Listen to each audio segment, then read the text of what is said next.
All right, my name is Bat Arch, and today I'm going to be just discussing three top things that a lot of beginners deal with and struggle with when they do start their art journey. Um, Mistake number one is basically you focus on your small, tiny details opposed to the large form and large shapes, right? You don't follow the rule of hierarchy when it comes to design. That is a crucial thing, and uh, that a lot of beginners struggle with.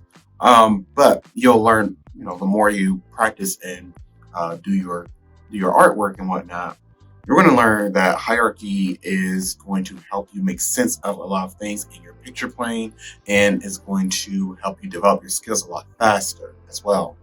Um, so you should be chunking down opposed to going from small detail and chunking upward, if that makes any sense. So tip number two. Mistake number two is essentially it dovetail into like that first tip as well. Basically, a lot of beginners do not focus on planes. They focus more or less getting the picture or the reference copy, correctly, right? No. Focus on your planes. Focus on your planes. Focus on your form, right? Foreign planes.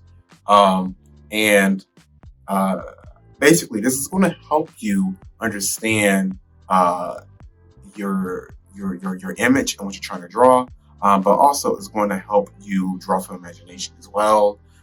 This is also going to help you with your light and shadow as well. Something I still struggle with to this very day is light and shadow. Light and shadow has been a bane in my existence. I suck with light and shadow, but realizing that you have your light side and you have your shadow side is very beneficial in that struggle. So it's easier to kind of cut through your confusion and get straight to the point when you understand your planes, understand uh, what direction everything is facing.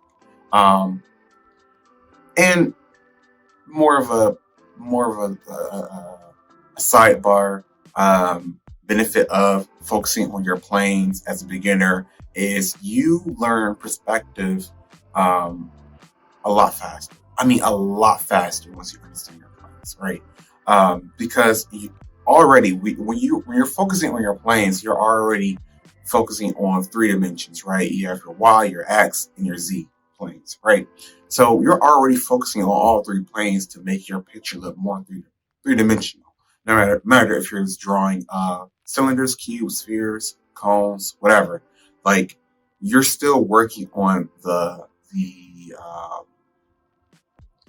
skill sets that's going to make your picture look three dimensional, and that will captivate your audience way more than, say, focusing on getting the right sort of reference and then copying that reference. I don't know if this is the right word to use, but verbatim. Lastly, number three is as a beginner, a lot of us do this little weird hairy line. And this hairy line, it does nothing for your drawing. So stop doing it. If you're doing it, stop it. I see you. Anyway, it flattens out your picture plane. So it makes everything look flat. You lose that three dimensionality that I know you want. I know you want it because I want that too with my pictures.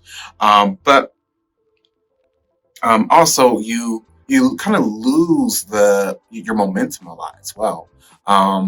When you're focusing more on what you should be focusing on rather is your gesture lines.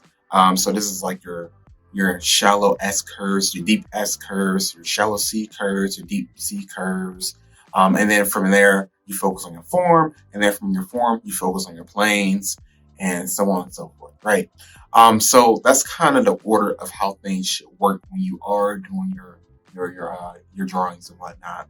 But these are all things I still struggle with as well. And when you work to master something, it is a continuous practice, and you should always keep that at the forefront of your brain. And if you make mistakes, it's okay. It's cool. It's totally cool. You can always erase. You can always undo. Control Z, right? But focusing on these three things when you're starting your art journey is going to pretty much speed run your process and speed run your learning. But with that being said, this has been Bad Horse Art, and I am signing off.